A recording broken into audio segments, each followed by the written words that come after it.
जो लोग पूरे हिंदू धर्म का ठेकेदार बनते हैं, आए दिन सड़कों पे लाठी डंडे लेके निकलते हैं, कहाँ हैं वो लोग? उन्हें आना चाहिए ना, पूछना चाहिए कि वो पैसा कहाँ गया, और जिन्होंने चोरी करी उनको सजा क्या मिल रही है। अब क्या हुआ? हाँ, सवाल ये क्या सजा मिलेगी उनको? भाई सीधी बात है, अभी तक जो एफआईआर वगैरह की जब बात कर रहे हैं, एफआईआर हो ही नहीं रही। भाई एफआईआर तक नहीं हो रही। लोग कह रहे हैं एफआईआर कीजिए, वो एफआईआर तक करने को तैयार नहीं है। क्योंकि आप समझिए, अगर वहाँ पे एसआईटी बैठा रहे हैं, अगर वहाँ पे प्रशासन ये कह रहा है कि हम अब जांच करेंगे, जब ये बात पहले राहुल गांधी के माध्यम से पहले बात निकली थी, अखिलेश यादव के माध्यम से बात निकली थी, तो जब ये बात आई तब तो मजाक उड़ाया गया था। चाहे गोदी मीडिया के लोग ही या भारतीय जनता पार्टी के जो लोग हैं वो सारे मजाक उड़ा रहे थे। लेकिन जब उसमें जांच कमेटी बैठी तो उसमें साफ दिखाई दिया कि हाँ, पैसा चोरी हुआ है।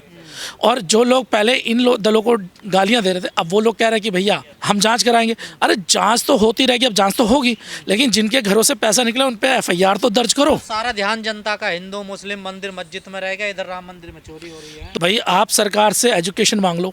सरकार कहेगी हिंदू मुस्लिम, ठीक है, मुसलमान हमारा हक खा रहे हैं। आप उनसे स्वास्थ्य की बात कर रहे हो, वो कहेंगे मुसलमान हमारा हक खा रहे हैं। उसके बाद आप किसी भी चीज़ को रोजगार की बात कर लो, वो कहेंगे मुसलमानों ने हमारे देश का बेड़ा गर्क कर दिया, वो इस तरह की बात करेंगे। आप उनसे ये कहो ना, अगर हमारे एग्ज़ाम सही तरह करा लो, तो भी वो हिंदू मुस्लिम की बात करेंगे। तो आप समझिए उनकी राजनीति ही इस पे है, और साइड में गलत काम उनके चल रहे हैं। ये जो हिंदू राष्ट्र बनाने की बात करते हैं, हिंदुओं को सुरक्षित करने की बात करते हैं, हिंदू धर्म बचाने की बात करते हैं, अब कहाँ है? क्या जाएंगे अयोध्या? ये सवाल करेंगे, जवाब पूछेंगे, क्यों चोरी हो रही राम मंदिर नहीं, में? ये मैंने अभी आपके माध्यम से बोला, वो कहाँ हैं लोग जो सड़कों पे डंडा झंडा लेके आए दिन हिंदुत्व का झंडा लेके सड़कों पे उतरते थे, और जो मुस्लिम भाई अपनी ईमानदारी से काम कर रहा है, सड़क पे जा रहा है, उस पर हमला करते थे, धर्म के नाम पे ही करते थे ना। और अब उनके धार्मिक संस्थान से पैसा चोरी हो गया, समझिए, सरेआम चोरी हो गया। और कोई ऐसा छोटे मोटे मंदिर से नहीं, उनके जिसे कहते थे हमारा आस्था का प्रतीक है वो। नहीं, चोरी कर कौन रहा है? जो मंदिर में रहने वाले लोग, जो वहाँ के लोग हैं, उन्हीं के घर से पैसा, जिनके घर से पैसा निकला, चोरी तो उन्होंने की है। दूसरा बंदा तो चोरी करने नहीं जाएगा। भाई कोई कह दे कि दलित समाज वहाँ चोरी कर रहा है, तो पॉसिबल ही नहीं है, क्योंकि दलित समाज ना कमेटी में है ना कहीं है। इसी तरह जब ओबीसी समाज में, तो जो पुजारी हैं, जो कमेटी में है, वही तो लोग हो सकते हैं, बाहर तो नहीं मैं होगा। यही तो बता रहा हूँ। अब मैंने सुना कि किसी यादव समाज के किसी बंदे के ऊपर एफआईआर कराने की बात चल रही है। कार्रवाई तो कमेटी में होनी चाहिए थी ना, कि पैसा चोरी कैसे हुआ। बिना कमेटी के संरक्षण के तो नहीं निकल सकता पैसा। सीसीटीवी कैमरे भाई हैं, सब निगरानी में है। सर देखिए, पैसा पूरा निगरानी में रखा, हर टाइम पुलिस वहाँ रहती है, हर टाइम क्या कहते हैं सीसीटीवी चालू रहता है वहाँ पे, सारी एजेंसियाँ वहाँ लगी हुई हैं। फिर पैसा निकल रहा है तो अकेला बंदा तो निकाल नहीं सकता जिसके घर से प्राप्त हुआ है। तो कहीं ना कहीं अंदर जो कमेटियाँ बनी हुई हैं वो भी इसमें सम्मिलित हैं। आज देखिए, बात यह है कि आज रकम आप करोड़ों की कह रहे हैं, क्या पता इससे बड़ी रकम अंदर बाहर गई हो, कहीं 100 करोड़ चला गया हो, कोई तो 200 करोड़ भी कर रहा है भाई, क्योंकि अंदर कमेटी निकाल के दे रही है। ये तो पकड़ा गया है, जो पकड़ा गया है वही तो आप बता रहे हो ना। और याद रखिएगा, ये जो कमेटियां होती हैं, अगर ये गलत हो गई और ये पैसा निकलवा रही हैं जिस तरह से ये पकड़ा गया है, तो समझिए कि उन्होंने कितना बड़ा घोटाला किया हो। तो मैं तो चाहता हूँ ये जो इतनी कमेटी बनी हुई है, इन सब के ऊपर एफआईआर दर्ज होनी चाहिए। एसआईटी बना दी, अब जांच होगी। देखिए, एसआईटी की जांच अब 6 महीने चल जाएगी। आए दिन किसी मामले को दबाने के लिए नया मुद्दा सरकार लेके आ जाती है। भाई अगर आप कुछ बात करोगे, अगला मुद्दा लेंगे, आप भूल जाओगे कि क्या हुआ क्या नहीं हुआ। ये तो जनता भी जानती है। भाई सवाल वहां पे ये निकलता है कि क्या सरकार की नीयत ईमानदार है। सरकार उन पर कार्रवाई करना चाहती है, अगर करना चाहती तो एफआईआर करती, सीधा गिरफ्तारी करती। भाई साहब, इस देश के सिस्टम में एक बात बताऊं आपको, अगर यही काम किसी मुस्लिम या दलित समाज के किसी व्यक्ति ने कर लिया होता तो भाई साहब वहीं जान से मार देते उसको। लेकिन क्या कहानी है कि वो एक वर्ग से जुड़े हुए लोग हैं और वो उन्हें राजनीतिक फ़ायदा देते हैं, इसलिए वो लोग उन पर कार्रवाई नहीं कर रहे। अब हिंदू खतरे में नहीं है? मैं कह रहा हूँ हिंदू तो खतरे में है ही, सबसे ज़्यादा भाजपाइयों से खतरे में। अगर सही आस्था वाले लोग, अगर ईमानदार हैं, जो लोग देखते हैं, उन्हें पता है सबसे ज़्यादा खतरा जो है, जो धर्म की ठेकेदारी करे उनसे खतरा है, और किसी और से खतरा नहीं है। धर्म के ठेकेदारों से खतरा है।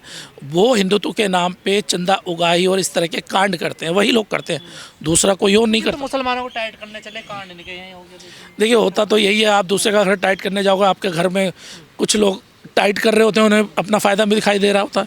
आप मुसलमानों को टाइट करके क्या दिखाना चाहते हो? बताइए, क्या करना चाहते हो?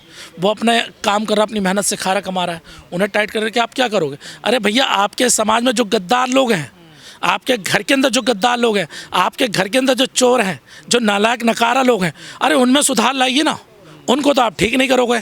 सवाल ये नहीं है कि राम मंदिर में चोरी हो रही है, सवाल ये है जिस देश के अंदर सिर्फ एक रोटी चोरी करने पे इंसान को मार दिया जाता है, वहाँ पे एक बड़ा जो चंदा समाज ने दिया हो और उस पैसे की चोरी हो जाती है और उसका जिक्र भी ना हो और अपराधी आराम से खुलेआम घूम रहा हो, सवाल ये बनता है। करोड़ों रुपए। तो ये कहीं ना कहीं ये दिखाता है कि कहीं ना कहीं कैसी मानसिकता की सरकार इस समय देश में चल रही है।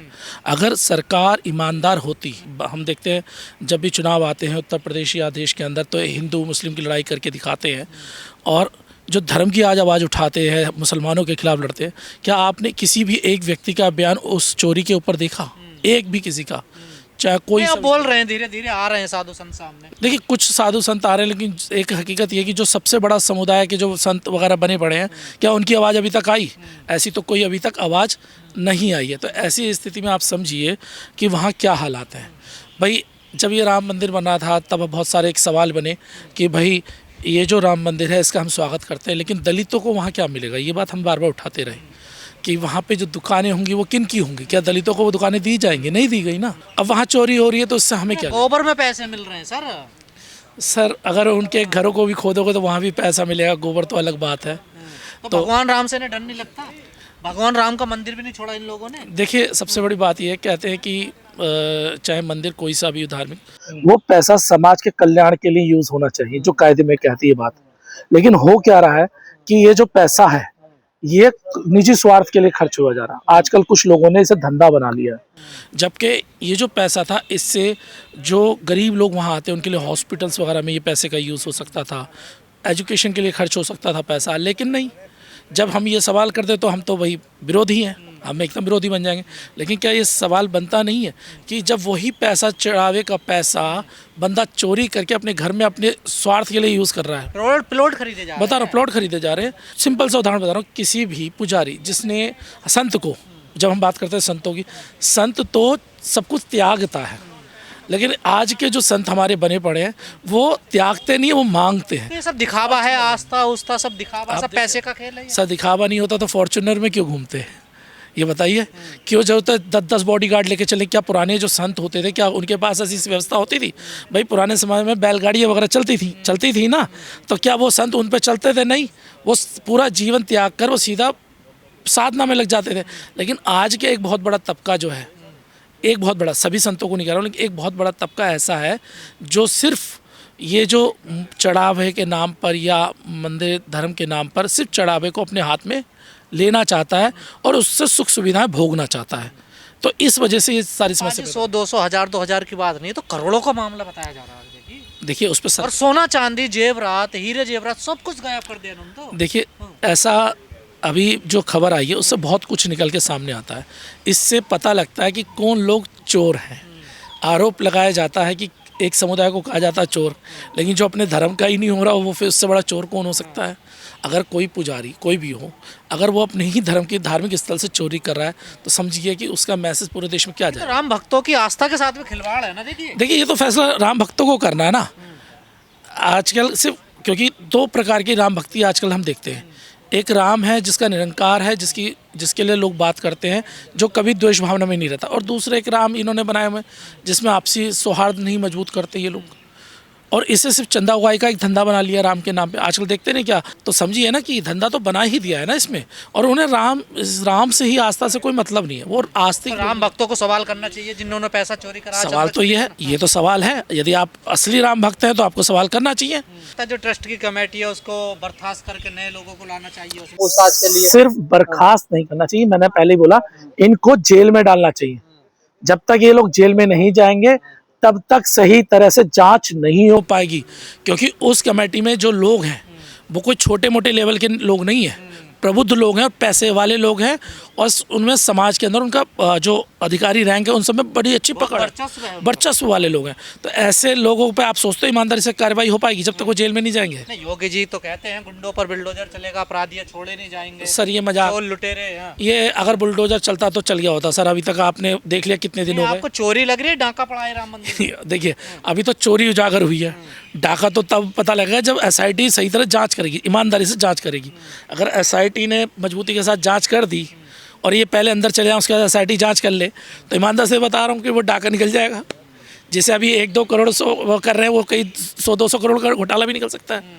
की चोरी भी निकल सकती है। तो आप इसे समझिए कि बहुत ज़्यादा इस समय है, और ख़ासकर उन राम भक्तों से जो राम भक्ति में के नाम पे भाजपा के साथ खड़े या सरकार के साथ गुणगान करने में लगे कि भाई साहब ये लोग चोरों को बचाने वाले लोग हैं, इन लोगों से बचिए। अगर आपको अपने धर्म को बचाना है तो सबसे पहले इनसे बचिए।